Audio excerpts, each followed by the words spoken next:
Pepe Vallardi, buenas tardes. Buenas tardes. ¿Cómo te va? Bien, ¿y tú? Cada día mejor. No quiero sacar Bueno, 5 de oro. Cuando juego el 5 de oro lo juego para construir con el otro. Porque después está no sé qué voy a bien, hacer con esta guita. Entonces voy a construir con 50 pesitos para que otro lo saque. está bien, está bien. Soy solidario. Bueno, este, Argentina. bueno, No sé lo que va a Arge- hablar, pero te pregunto Argentina. Los líos ahora que están haciendo en Córdoba y bueno, en algunas Argentina está provincias. viviendo en estos momentos una situación dramática desde el punto de vista social.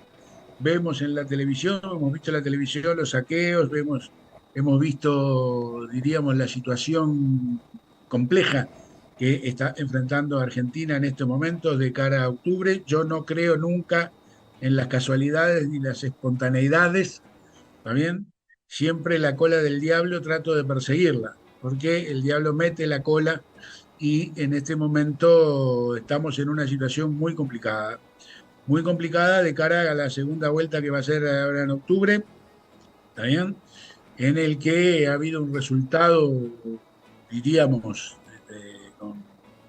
que ya hemos visto así brevemente la última vez, en lo que tiene que ver con el triunfo de Milei, y todavía no sabemos cuál va a ser la resultante, recién están definiendo de alguna manera las estrategias para encarar de cada octubre, y veo una situación de futuro muy complicada.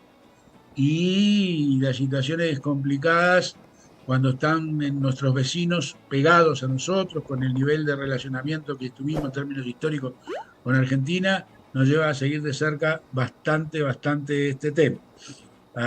Esto vinculo a dos cosas. Una declaración de Milei que dijo, bueno, yo estoy pronto por si el gobierno tiene que cesar antes. Recordemos esa declaración que hizo, creo que fue al otro día de la PASO.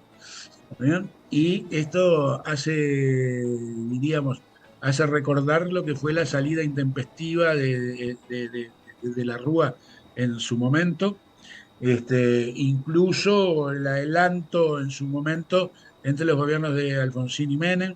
Esto es una situación muy complicada. Creo que hay que seguirla de al lado, diríamos. Pero bueno, la preocupación. Te cambié el eje, tú venías con la columna. Sí, yo venía con tres temas, pero voy a poder hablar de dos nomás.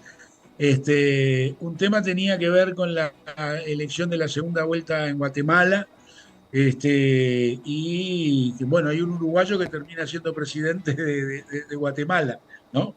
Este, Tenemos dos uruguayos ahora, uno que juega de puntero derecho y puntero izquierdo. Uruguayo por nacimiento, nació en 1958 en Uruguay, en el exilio de su padre, que había sido un expresidente. Juan José Arévalo había sido presidente en Guatemala entre el 45 y el 51, antecesor de Jacobo Arbenz, en lo que se conoce en la historia de Guatemala como la primavera democrática, diríamos, ¿no? En un país que, bueno, tiene rasgos todavía feudales, mucho de lo que era durante el siglo XX, y que esa primavera que fue encabezada por Juan José Arévalo, más allá de que siempre tenemos más presente el derrocamiento por parte de la CIA de Jacobo Arbenz, del coronel Jacobo Arbenz, en el año 54, hay que tener presente que la situación de Guatemala es una situación muy complicada desde muchos puntos de vista. Y quiero hacer una aclaración acá, porque un noticiero de Montevideo, Central, en estos días había dicho que en realidad Arévalo había sido derrocado por Jacobo Arbenz, cuando en realidad, bueno, le escribí, no tenía en ese momento el teléfono del productor, escribí a uno de los periodistas y dije, eso que están transmitiendo es un error, está equivocado. Se lo pasó a la producción y la producción rebotó que lo habían tomado de la AFP, de la agencia Gran Press. Y me pareció insólito que una agencia internacional manejara esa información, que efectivamente él la había manejado, porque alcanzaba con ver Wikipedia, para entender que los gobiernos de Juan José Arévalo y de y de Jacobo Arbenz fueron gobiernos muy interrelacionados que, vuelvo a repetir, se conoce como la Primavera Democrática y tuvieron que pasar 70 años para que hoy se pueda estar hablando de una nueva primavera democrática en un contexto muy complicado, para que se tenga presente, los oyentes y los televidentes lo tengan presente. Guatemala es uno de los países más atrasados del continente y en términos generales tiene un nivel de atraso muy importante. 60% de la población vive en situación por debajo del umbral de la pobreza, con carencias de todo tipo. Hay que tener presente también que en Guatemala hay una cosmovisión que se hereda de la mayoría del pueblo maya, que es distinta a la cosmovisión, digamos, de más europea, que algunos otros en América Latina hemos sido, diríamos, de alguna manera, o hemos heredado. Y que hay niveles de corrupción muy importantes, tal así que la ONU en un momento había impuesto lo que se llamó la Comisión Internacional contra la Impunidad, CICIG, y que los últimos gobiernos de Guatemala la rechazaron y le hicieron cerrar y caer. El gobierno de Bernardo Arévalo, que llegó a ganar con el 58% de los votos este pasado domingo contra el 37% de su oponente, Sandra Torres, que venía de la Unión Nacional de la Esperanza, va a tener desafíos enormes. En primer lugar, tiene un Congreso que no tiene la mayoría del Congreso, tiene la mayoría la integran el partido del actual presidente, Alejandro Yamatei, con un sector que se llama Vamos, y el de la contrincante en esta oportunidad de Arévalo, que es Sandra Torres, y tengamos presente cómo se llegó a esto, porque la corrupción, la presencia de la corrupción a nivel de la institucionalidad guatemalteca afecta a todos los sectores, y se habían interdictado a candidatos de otros partidos o movimientos que se les había impedido presentarse, y Arévalo con su movimiento, grupo, partido, llamémoslo como quieran, Semilla, no estaba ni siendo considerado con posibilidades de llegar a los primeros lugares de la elección de la primera vuelta. Llegó a la elección de la primera vuelta, y se transformó en uno de los contrincantes para ir a la segunda vuelta, y la Fiscalía General de la Nación trató, porque se encontró una firma de un adherente que aparentemente cuando la conformación del partido y la presentación del partido había sido aparentemente falsa, y se le trató de invalidar a Arévalo para llegar a la segunda vuelta. Se le trató de invalidar por la Fiscalía de Guatemala y se le trató de invalidar por el Poder Electoral. La presión, en términos generales, interna, pero también externa, logró revertir el que no se pudiera presentar la segunda vuelta y ganó en la segunda vuelta. Quiere decir que...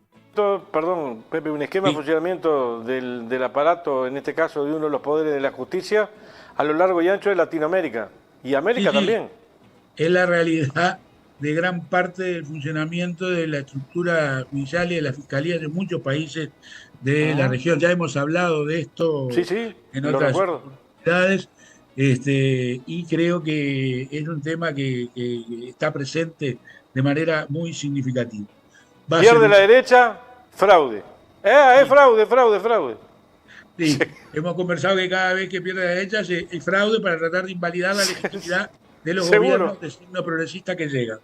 En este caso, Arévalo la va a tener difícil, va a tener que tener mucha capacidad de articular las pocas reservas democráticas que queden en los sectores guatemaltecos. Cuando hablo de sectores de la estructura de poder de Guatemala, que no es solo el poder institucional de aquel que gana el gobierno, sino del sector empresarial, sino del sector comunicacional, sino de sectores académicos. Y fijémonos que una de las primeras cosas que se transmitió por Twitter, si uno lo buscaba, era fiscales y jueces que en el último periodo, en su lucha contra la corrupción, En el último periodo estamos hablando del último gobierno de Alejandro Yamatei, tuvieron que irse al exilio porque su papel de lucha contra la corrupción los llevó a que fueran amenazados e incluso en algunos casos también acusados por la fiscalía que respondía a este poder corrupto que existe en Guatemala. Quiere decir que estamos en una situación bien complicada. ¿De acuerdo? Así que quería dejar No es tan fácil llevar un programa no, progresista en no, estos momentos, no, con esa capacidad. a ver, sin partidos históricamente consolidados, con cierta firmeza, sin movimiento popular organizado que demande soluciones y las demande en general en la calle, sin reservas democráticas al interior de la institucionalidad. Y cuando hablo de institucionalidad, hablo de los medios de comunicación, hablo de un montón de factores que están presentes. No es fácil llevar adelante esta lucha, diríamos, por encaminar desde el punto de vista democrático la sociedad latinoamericana. Y Es recordemos decir, que... un movimiento que está sin partido fuerte, está sin estructura estatal, Exacto, exacto. de Y cuadros. recordemos que el golpe de Estado, que algunos dicen fue el primer golpe de Estado de los Estados Unidos, no, fue el primer golpe de Estado, que el sello de la CIA quedó claro y que ya es claro para todo el mundo en 1954, ¿no? Pero en realidad ahí hubo un enfrentamiento grande a la United Fruit Company de los Estados Unidos, porque tenía el 80% del territorio bajo su propiedad y tenía el 3% de las áreas en situación de cultivar. Cuando Jacobo Arbenz trató de llevar adelante, él venía de una familia relativamente, en fin, con historia alta, más allá de que en la última etapa la muerte de su padre lo había llevado a debilitarse, y tuvo contacto a los 13 años con esta realidad de lo que era la Guatemala profunda. En realidad se planteó ese desafío de llevar transformaciones que terminaron siendo desplazados por la CIA y siendo desplazados, acusados de comunista, era lo que todos lo vivimos también en el Uruguay en allá de las elecciones de 1970.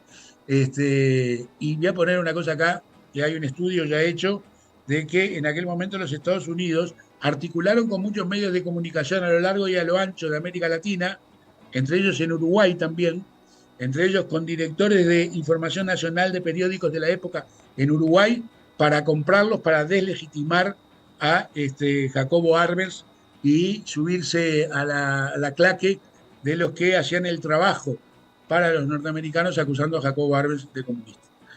Pero bueno, tenemos a Bernardo Arévalo de presidente. Creo que es un tema que va a haber que seguir en América Latina de manera muy cercana. Estamos en 55 minutos. Nos aprieta un poco. Voy a cambiar, iba a hablar de los tres temas, iba a hablar de dos, pero ahora cambio el segundo y prometo la semana que viene hablar del tema de la reunión de los BRICS, que está haciendo en este momento del 22 al 24 de agosto hasta mañana en Sudáfrica, una reunión muy importante. Algo por la arriba que, logré escuchar en Telesur, algo por arriba, a bueno, China, Rusia y algo más. Y a Lula. estamos en un momento muy importante en lo que tiene que ver con la pelea por la multipolaridad, por la multilateralidad, por el tema de superar y de avanzar a la construcción de un orden de gobernanza global en lo económico y también en lo político.